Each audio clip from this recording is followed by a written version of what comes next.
Hi and welcome to this slideshow recording for my sabbatical project that I'm going to be embarking on from the beginning of September. I wanted to share this with you, and it's much easier than having to write it all down is speaking it. So I'm going to be engaging with an organisation called the Men's Sheds Association on my sabbatical project. Looking at how they help people with mental health, and I want to explore how we can relate to that. So where has this project come from? Well, it's come from a growing personal interest in manual crafts, in all kinds of creativity. It took me a long time to realise in my Christian journey that God was as close to me when I was crafting and creating as he was to me in church and all other things, and that actually expressing those creative urges or gifts within me are as much part of my worship as anything else. On the specific project, I was inspired through a visit to the Northumbria community on retreat about 3 or 4 years ago, where I met a couple of ladies who told me about the St Andrew's Men's Shed that they were involved with. Also on that retreat, I came across this book called The Dark Night of the Shed, Men, the Midlife Crisis, Spirituality and Sheds, which explored the life stage that a lot of men go through, typically in later life, having achieved all of life's goals and then wondering, well, what's left? And actually it's often that time when men in particular discover being able to be creative in things that otherwise might not have perhaps formed part of their working or family life. And the book sort of delves into the spirituality, a sort of monastic spirituality, sort of returning to your cell and your cell will teach you everything, and about sort of crafting, making, doing as being important to the way that we pray. And of course the interest has come from my own hobbies and activities. Over the past few years I've built a workshop at home in the vicarage garage, and I've built various tools myself, often using scavenged materials. Things like the horseshoes are great to work with, doing stuff, and you can see the forge there I've built out of an old gas bottle, along with various steel and pipe work, which I've sort of cobbled together to build myself a propane forge, which might sound a little bit scary, but it's pretty safe to use. And that's reflected a growing interest for me over the last 3 or 4 years. That I have learnt new skills that have absolutely nothing to do with being a vicar, but everything to do with just doing things that I might have once thought were impossible for someone like me to do. So here I am, working a horseshoe and turning that into a heart shape, just a little sort of decorative piece really. But learning how to work metal, I've found a particular affinity for. I've done a little bit of woodwork as well, but I've particularly enjoyed metal work. And I like to think that I've managed to get my head round doing different bits and pieces, overcoming difficulties and figuring out how to do things. And sometimes things turn out quite pretty, sometimes they turn out pretty awful. Taught myself how to weld, and make all sorts of knickknacks for the garden, because if you're making stuff it's kind of like, well, what are you going to do with it, so made odd bits and pieces along the way. It keeps my hands busy, which lets my mind reflect on all kinds of things in life.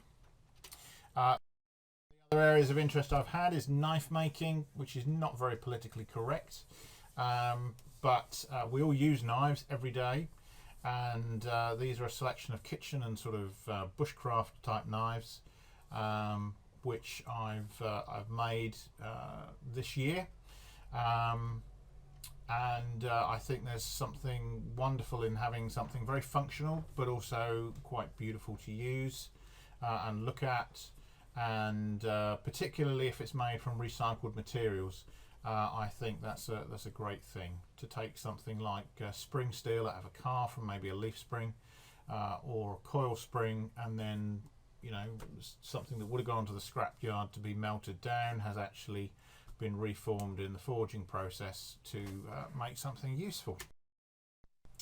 So how do I go from that personal interest to a project for study? Well, I've learned all new skills, and I want to learn more new skills, and we'll be doing some of that in my time. But I also have an interest in using those skills and my own discovery of creativity in order to help others. Not just expressing my creative side, but about helping others find that actually they can do things that they might have once thought were impossible, and express some of those things that are within. Interested in the Men's Shed Association, following the conversation I had with the ladies up in the Northumbria community. Having done some research on the Men's Shed Association, I've come to understand a bit better, really, these community groups that work together to often engage in the similar sort of crafts that people might have done in their sheds, but to do them together in a community, primarily amongst men, but not only so. Community spaces for men to connect, converse and create, and I love that idea. We're going to watch a short video now, which comes from the Australian Men's Shed organisation. Men's Shed started in Australia, has spread to the UK, and in fact all the yellow dots are already established men's sheds across the UK. The green dots are ones that are developing. Our nearest in Great Cornwall is down in Halstead, and they're developing one up in Bury St Edmunds. At the moment there was a piece in the Suffolk Free Press recently all. I walked into the shed, I was welcomed into the shed. I felt that it was going to change things. The guys were into doing things. They encouraged community projects.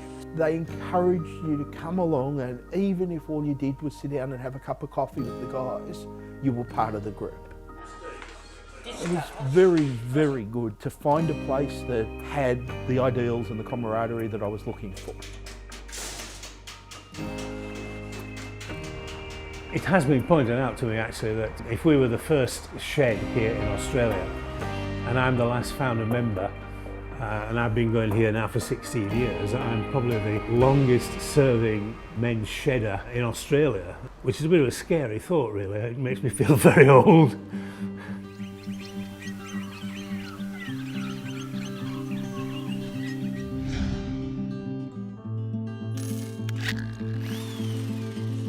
Men who, when they left work, were having problems. The work had been a big social aspect of their life, and when they left they found that they were really out on a limb, and this was creating a lot of health problems. We really are a part of a preventative system, in that we certainly help in cutting out some of the social isolation, and I think this is a very big factor. I've been coming to the shed for about 12 months. I'm a fairly new member. Oh, it's just given me a different outlook on everything. It's just given me a completely different outlook, different people to talk to. They're all a great group of men, different occupations, and it's interesting to find out what they've done, and it also gets you off your tail. Now, I've really enjoyed coming here, there's no two ways. And what do you usually do when you're at the shed? Nothing. How about that for an answer? Nothing. I sit and talk. Well, men have been brought up really that they have this stiff upper lip and they don't talk about things like that. That's part of being a man, and it's that's one of the big things that I see the difference in the men's shed here, that the men are much more able to talk freely about these various things. Women speak face to face, they chat to each other. Men don't do it that way. Men learn a lot better standing with another man at the side of him and showing and doing things together and chatting whilst they're doing it. There's a lot of people, you know, that are 50 and over and they do nothing but You know, if I can tell them about the shed, then they might want to come just for a look. You just look forward to something when you know you fit in. See, I don't want to be the token blind man or anything like that. I just want to be one of them, you know, one of the shed people. You know, they've made me feel welcome that way. When you go overseas and you talk about it, I mean, they all refer to this as the Australian phenomenon, really. I mean, they're very willing to acknowledge that this all started here. A very common thing is this what people say, that, you know, the shed is the reason I get out of bed in the morning. Sometimes I come into the shed just to get away from the rest of my problems, just to forget about the medical stuff, to forget about the crap that's going on. You come in here and you don't ask for help. You just get the sort of peer support to self-help. And that's what it's all about. And support is necessary for everybody.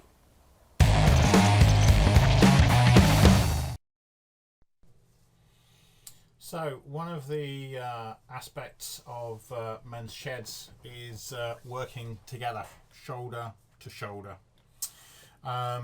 tackling loneliness, social isolation, all those kinds of issues. What happens when we lose our social networks, particularly amongst those who've recently retired? You know, you have an established life that revolves around work, very often work and family perhaps, and maybe there are other friendship groups you have, but for a lot of people perhaps they don't. Their friendship groups are based around the workplace. And upon retiring, of course, you lose all of that. So the sheds offer a place for people to come together to rediscover that. Sheds that run are predominantly set up for men. Whether that's a stereotype or not, I'm not quite sure. There are certainly sheds that do welcome women and indeed sort of run women's sessions and men's sessions. So it's not exclusively male, but it is predominantly so. Whether that reflects, again, the kind of crafts and activities that go on in an individual shed, then that might be cause for that reason. But sheds certainly get up to a whole range of activities. In that last video was a lot of woodwork, but that's certainly not all that the sheds do. The sheds are about a place of releasing creativity, about helping people realise they can make and do stuff. They can make things that actually can be really quite beautiful and be useful, whether that's for family members, for themselves, for the community.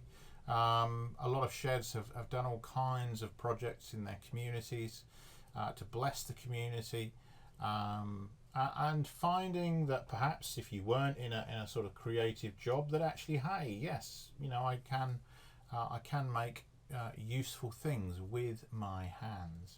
It's a place of sharing skills, because of course people retire having been very skilled at their work, perhaps in some form of engineering, woodwork or carpentry, something, maybe even with sewing or with leatherwork or whatever it is.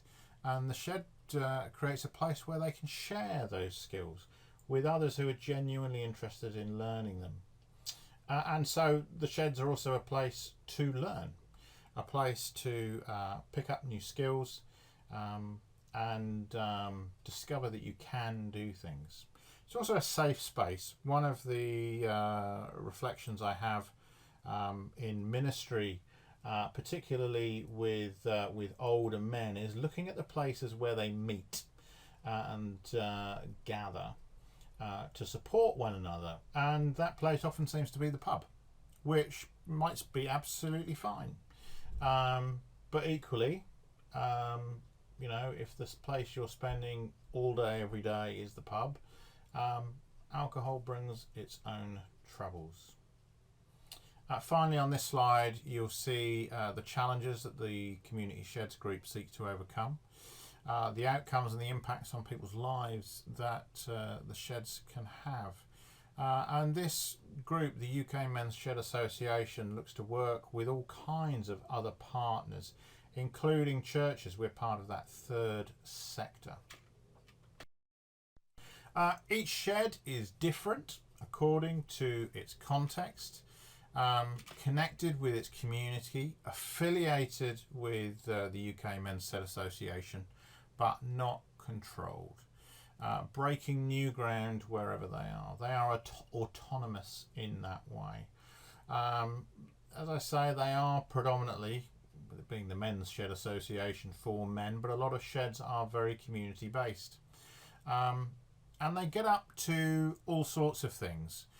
Here's an example just of some of the different activities that different sheds get up to. There's sheds out there that make guitars, repair bikes, that do restoration work. Some of them work on cars and that sort of thing. Some of them are very gardening based. Some of them do electronics and computer work. Some of them are repairing things like sewing machines for the community, or building benches for the community. All kinds of things. Places to come together and make, craft, do whatever, each in its own context. So every shed is different. One of the things I'm interested in reflecting on in visiting different sheds up and down the country is to try and draw out how can the church engage with these different endeavours. And I'm interested in working on figuring out this sort of theology of the shed.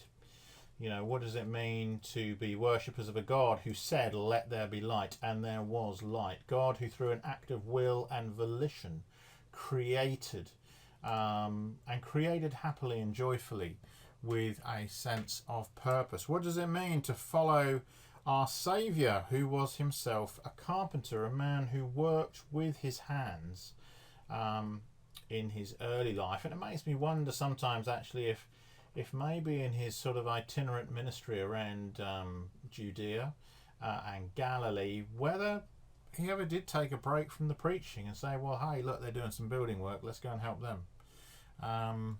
I like to think of his hands at work with the plane and the lathe, and that helps me connect with Jesus. And I'd like to draw that out more in visiting the sheds and seeing how that might speak to working with people of rough hands.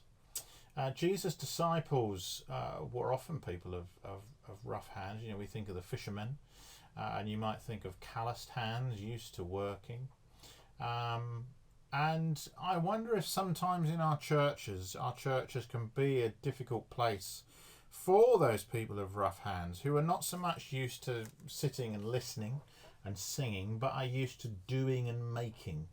And so how do we shape church around that making and doing? And in so doing, how do we shape the kingdom of God in our world? And again, I'd like to draw out some analogies to woodworking and metalwork, and seeing how the spirit of the Creator is at work in our lives. You know, there's a lot to be said with the forge of using heat and its proper application. Heat and a hammer, and you can make metal do all kinds of things. And yet it is solid and dependable once it has cooled down, being used in its correct way. My sabbatical time won't just all be research and visiting sheds and reading and all that sort of thing. I do plan to do a lot of travel around the country in order to visit different places. I will be travelling primarily around our own area, but I hope to travel to the north of the country and down to the south as well, just to visit some different projects, particularly where they've been working well with churches. And churches are engaged in a missional way with the Sheds movement. But sabbatical time also includes space for rest and relaxation, and we shall certainly be doing some of that, both at home and in staying with family. I shall be going on retreat back up to Northumbria and spending some time with the Northumbria community again, hoping to refresh my spirit with and seeing how God is at work in my life. And I hope to take the time to sort of retune my brain, if you like, a bit like you might retune a radio as the station kind of gets a little bit of static. You might have to adjust the aerial, or you might have to turn the dial a little just to get the signal clear again. There's a sense of retuning, reconnecting and revisioning as well into what God's vision is for Great Cornard and St Andrews, which of course may include some element of this project. We're looking at the whole men's sheds thing. So that's my sabbatical as is going to be going on. Sorry it's not all written down for you, and it's a sort of video presentation, but I hope that's useful to you. I do appreciate your prayers during this sabbatical time about God using it as a time to bless and equip. I pray that not only God will use it, but that I will be able to use it and be able to switch off from things here, disconnect a little bit in order to sort of regroup before re-engaging. Do please keep praying for the team at St Andrews as well, as they very capably handle things on the ground day to day. And I look forward to being back with you in December. So, every blessing, and I'll see you in about 3 months. Thank you.